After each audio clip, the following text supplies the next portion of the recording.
अच्छा, हम लोग आज प्रोटेस्ट कर रहा है स्पेशली हमारा बैंकिंग इंस्टीट्यूशन का अगेंस्ट में, उसका बाद industry department government of Arunachal का अगेंस्ट में।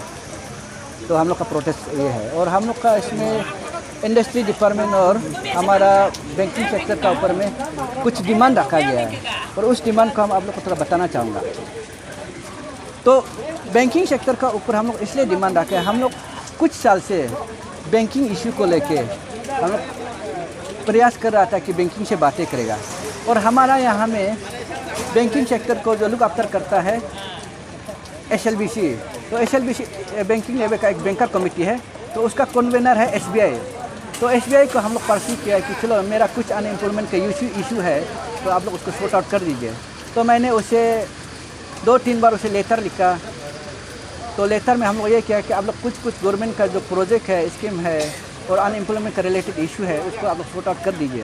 Not everything in life needs an effort. Some things are just as easy as a click. Now get your favorite food at your doorstep from the best restaurants in your city. Served hot, straight from the kitchens of your favorite eateries to the plates in your homes, just with a touch of your fingertips.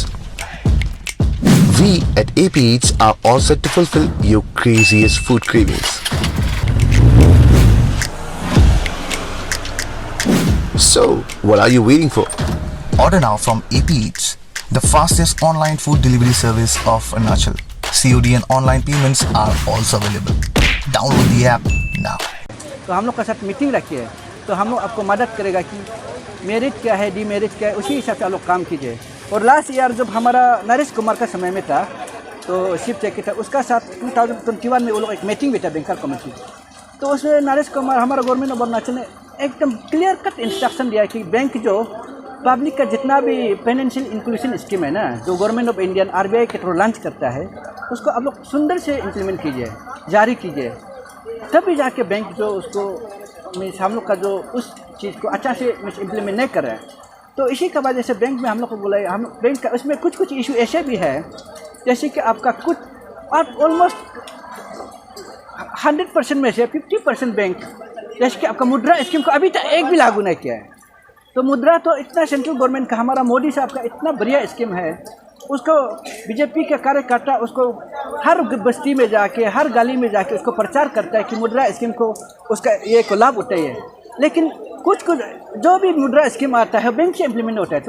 तो उसमें ऐसे है कि मुद्रा scheme इधर से 50% bank अभी तक अच्छा से इम्प्लीमेंट नहीं कर रहे हैं। तो वो किस लिए नहीं कर रहा है? और हम उसको डाटा मांगे तो हमको डाटा भी नहीं देता है। मैं 3-6 महीना से उसको डाटा बोला कि आपका कितना हमारा अनएम्प्लॉयमेंट, स्पेशली जो लोकल अनएम्प्लॉयमेंट यूथ को अब मुद्रा का सहयोग कर रहा है, साथ दे रहा है, लेकिन हमको डाटा नहीं दे रहा है। डाटा मांगता है तो हमको बोलता है अब गुवाहाटी जाओ, अब जोरत जाओ डाटा लेने के। हम बोले अरे मेरा स्टेट का डाटा हम गुवाहाटी क्यों जाएगा, हम यहाँ से निकलेगा।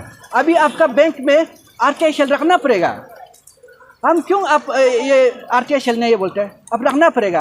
तो हमारा डिमांड बैंक से वही है, अब जो भी सेंट्रल स्पॉन्सर स्कीम जो स्टेट गवर्नमेंट का हो या सेंट्रल गवर्नमेंट को, आप उसको प्रॉपरली इम्प्लीमेंट कीजिए, एक नंबर।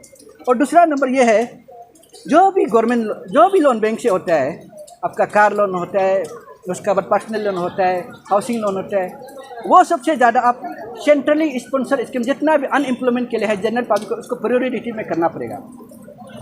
अब उसका बाद आपको देखा बैंक में हम लोग तीसरा डिमांड है RTI शेल हमेशा हर बैंक में होना पड़ेगा, तब जाके आप सही का अच्छा काम कर रहे हैं कि नहीं कर रहे हैं। अब जब हम इंफॉर्मेशन मांगते हैं तब नहीं देते, इसका मुझे कुछ तो है, आप कुछ नहीं बता रहे तो कुछ तो है आपका अंदर में। अब देखो, अब ऐसे बैंक लोग देखिए, आप लोग जो कर रहे हैं, हम पूरा आपका स्कैन कर रहे हैं। अभी आप क्या कर रहे हैं क्या नहीं कर रहे हैं। जिसका पास पैसा है आप घर में जाके देते हैं, और जिसका पास पैसा है आपका टेबल में आने से भी नहीं देते हैं, जो अच्छा लड़का अच्छा जो काम करना चाहते हैं उसको। उसके बाद और बैंक लोग कुछ ऐसे है कि उसमें जब लोन लेने से कुछ डॉक्यूमेंट चेकलिस्ट कलेक्ट करता है। तो चेकलिस्ट में ऐसे है कि हर बैंक का अपना चेकलिस्ट बनाता है, और चेकलिस्ट भी ऐसे मांगता है, जैसे कोई लड़का अभी प्रोसेस करने आएगा तो उसको 5-6 चेकलिस्ट मांगेगा, फिर वो 2-3 दिन का बाद पूरा डॉक्यूमेंट लेके आएगा तो फिर एक्स्ट्रा चेकलिस्ट देगा।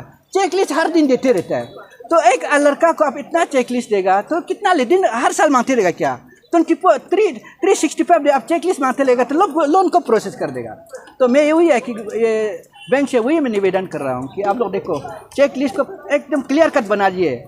जो कोलेटरल है नॉन कोलेटरल ये को बैंक लोन को आप क्लियर कट एक चेकलिस्ट जारी कीजिए, उसी के द्वारा और चेकलिस्ट से आप आगे पीछे नहीं होना है, उसी हिसाब से आप चेकलिस्ट कलेक्ट करके हमारा लोन को प्रोसेस करके इमीडिएटली सेंक्शन करना है। उसका बाद हमला 5 नंबर में है, हम लोग जो DPR बनाता है तो एज पर DPR का सब प्रोजेक्ट को सेंक्शन करना है। अब हम लोग 10 लाख का DPR बनाएगा, अब उसको 2 लाख देगा तो 2 लाख से प्रोजेक्ट स्टार्ट ही नहीं होगा। मेरा लड़का उसको मिसयूज़ करते हैं पैसा को, तब जाके हमारा आप NPA करके मेरा स्टेट को बदनाम कर रहा है। वो बैंक तुम्हारा वजह से है, मेरा लड़का का वजह से नहीं है। अब जो प्रोजेक्ट अगर आप एक मोबाइल 20,000 का आप उसको 2,000 देगा, आप मोबाइल ले सकेगा? बिल्कुल नहीं ले सकेगा। इसी तरह प्रोजेक्ट 10 लाख का प्रोजेक्ट है, आपको 2 लाख देगा, कर सकेगा? बिल्कुल नहीं कर सकेगा। तब लड़का उसको मिसयूज़ कर लेता है पैसा को, साथ में क्या करता है को NPA में चला जाता है, सिविल स्कोर खराब होता है। ये हमारा अनएम्प्लॉयमेंट हमारा गवर्नमेंट का तरफ से ना तुम्हारा बैंक का वजह से हो रहा है ये सब। आप क्यों हमारा पब्लिक को बदनाम करते हैं कि NPA में, मेरा सरकार को क्यों बदनाम कर रहा है तुम? उसका मेरा 5 नंबर है, ये जो बैंक का अगेंस्ट में जो CGT में इसी होता है, हर लोन में CGT में इसी कवर होता है, जो स्पेशल ये का सेंट्रल गवर्नमेंट का। तो CGT में ऐसा है कि लोन अगर हमारा यूथ नहीं दे सामने से बैंक उसको कवर करके बैंक लास्ट में उसको रिफंड कर देगा, बैंक क्लेम करने से गवर्नमेंट उसको देता है। उसको अभी लागू करना है, जो भी हमारा सेंट्रल स्कीम से जो लोन लेके आता है प्रोसेस करता है, अब इमीडिएटली CGT में उसका साथ अटैच करना पड़ेगा, लागू कर देना पड़ेगा वो प्रोसेस के साथ।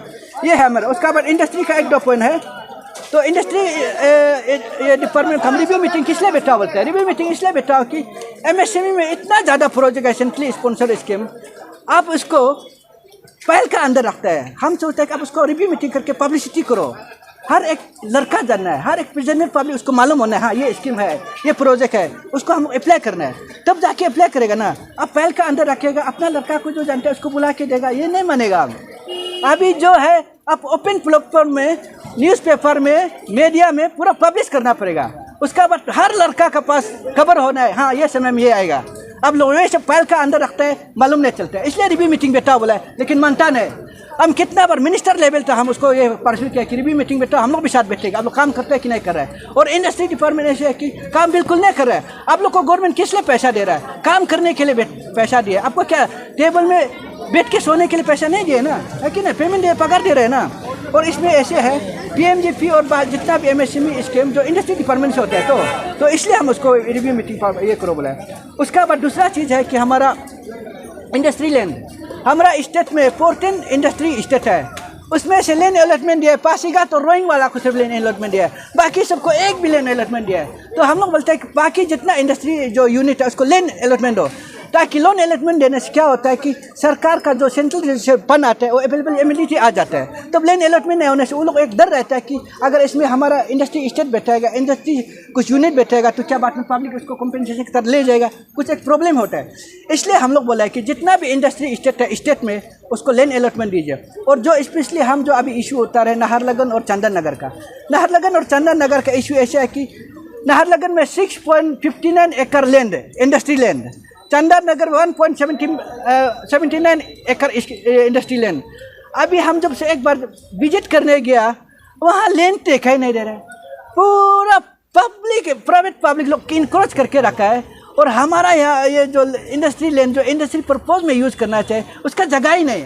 अभी आप उधर जाके देखो, मीडिया टीम आप लोग उधर जाके देखिए सच का इंडस्ट्री लैंड है कि नहीं। आप लोग एक पाँव रखने जगह भी जगह नहीं है, अभी पूरा पब्लिक उसको ले लिया। तो उसको हम इंडस्ट्री डिपार्टमेंट से वही कहे कि इंडस्ट्री लैंड को इंडस्ट्री पर्पज में यूज़ कीजिए, और जो जो उसमें इंक्रोचमेंट किया उसको इमीडिएटली उसको ये हटाना है, डिमोलिश करना है, और इंडस्ट्री सेट बढ़ाइए, हमारा अनएम्प्लॉयमेंट को सेट दीजिए, और हम लोग उसी हिसाब में काम करेगा। तो हम लोग अभी प्रोसेशन में आगे जाएगा हमारा। अच्छा, आप लोग क्योंकि स्टेट लेवल बैंकर्स कमेटी का मीटिंग होता है, हर महीना में होता है, क्या आप लोगों ने बैंकर्स कमेटी या प्लानिंग डिपार्टमेंट या चीफ सेक्रेटरी को कभी बात करने का कोशिश किया कि हम लोगों को ये दिक्कत हो रहा है, ये सोल्यूशन कीजिए आप? हम 1 साल से लग रहे हैं, 1 साल से ये पॉइंट को लग रहा है नहीं, हम आपको पूछ रहे हैं क्या आप लोगों ने कभी अपील किया, कभी कोई मेमोरेंडम दिया आप लोगों ने? मेमोरेंडम हम बैंक को भी दिया, हमारा इंडस्ट्री डिपार्टमेंट को भी दिया, चीफ सेक्रेटरी को भी दिया, DCM को भी दिया, CM को भी दिया। क्या है सरकार का और एडमिनिस्ट्रेशन रिएक्शन? शायद वो हम लोग का उसका रिएक्शन तो ना का बराबर है मेरा, ना हम लोग को कुछ रेस्पॉन्स करता है। जब हम लोग आने से आपका उसको हम लोग काम करेगा, लेकिन हम लोग जब गायब हो गया, देखो 1 साल में अगर एक पहल आपका टेबल से निकलने नहीं रहे तो इसका मतलब आपका रिएक्शन तो 0 है ना। हम लोग चाहते हैं कि हम लोग जो ग्रीवेंस लेके आते हैं आप उसी को अगर काम करेगा तो हम क्या आपका इधर अभी प्रोसेस करना है ईटानगर में प्रेसिडेंट साहब, ईटानगर में स्टेट बैंक जो लीड बैंक का काम करता है अरुणाचल प्रदेश में खास करके, और भी काफ़ी जगह में ऐसा है। तो लीड बैंक अथॉरिटीज होता है जो सारा कुछ डिस्बर्समेंट किया जाता है। बाकी और भी बैंक के सेंट्रल बैंक भी काफ़ी है, प्राइवेट बैंक भी है। तो जैसे जैसे एप्लीकेंट अप्लाई करता है उसी हिसाब से तो डिस्बर्समेंट होता होगा ना। नहीं। एक ही बैंक आप लोगों को पूरा ये कर रहा है, प्रॉब्लम क्रिएट कर रहा है। नहीं, बैंक ऐसे है, बैंक यहाँ में हमारा यहाँ में प्राइवेट है, गवर्नमेंट बैंक, नेशनलाइज बैंक है। तो इसमें होता है कि ये जो हमारा लीड बैंक वो जो रिकमेंड करता है कि एप्लीकेंट ये आपका बैंक इतना देना है, प्राइवेट बैंक में भी बेचता है, हर ये नेशनलाइज बैंक में बेचता है, उसी हिसाब एप्लीकेंट प्रोसेस करता है। जो गवर्नमेंट से आपको रिकमेंड जाता है वो कैंडिडेट को रिजेक्ट करे वो लोग। अरे पहले एक समय ऐसे था कि गवर्नमेंट का एक एप्लीकेशन जाता था, आंख बंद करके देता था। आजकल बैंक लोग गवर्नमेंट से ज़्यादा बढ़कर ये काम करे। गवर्नमेंट सुपीरियर है ना, आप सुपीरियर, आप गवर्नमेंट का इंस्ट्रक्शन क्यों नहीं मान रहे? अब मानना पड़ेगा। देखो स्पेशली हमारा प्राइवेट बैंक, आप लोग देखो काम अच्छा से कीजिए। आप लोग सबसे ज़्यादा लिंगारिंग करते हैं हमारा अनएम्प्लॉयमेंट यूथ को। आप लोग इधर काम करने आए, देखो नहीं तो आप आपका बिडिंग मिस्टर बन के वापस, आपको भी जरूरी नहीं है। आप इधर काम करने आए तो काम कीजिए, हम लोग को सहायता कीजिए। आप लोग हम जबरदस्ती नहीं कर रहे हैं। हम जो बैंक का जो ये हम लोग को ये दिए काम दिया उसके को मांगने आए ना। तो आप क्योंकि आप अभी सड़क में आप अभी उतर गया, अभी सरकार से क्या अपील रहेगा? क्योंकि अभी आप तो डेमोक्रेटिक मूवमेंट शुरुआत कर दिया आप लोगों ने। तो हम सरकार से वही सरकार से हम लोग मैंने वहाँ पूछने से सॉरी फॉर इंटरप्ट, थोड़ा प्रेसिडेंट को बात करने दीजिए। तो मेरा गवर्नमेंट से वही निवेदन है कि आप बैंक को क्लियर कट एक इंस्ट्रक्शन दे दीजिए, और आपका जो इंडस्ट्री डिपार्टमेंट जो है उसको भी एक क्लियर कट इंस्ट्रक्शन दीजिए। जो भी आप बैंक का प्रोजेक्ट है, ये जो MSME प्रोजेक्ट हो या बैंक का जो हम लोग का फाइनेंशियल इंक्लूजन स्कीम जो गवर्नमेंट ऑफ इंडियन बेस्ड है, उसको क्लियर कट इम्प्लीमेंट करने के लिए अच्छा से इम्प्लीमेंट, ताकि उसका लाभ हर एक अनएम्प्लॉयमेंट को मौका मिले और हर एक ये को जनरल पब्लिक को उसका लाभ उठा सके।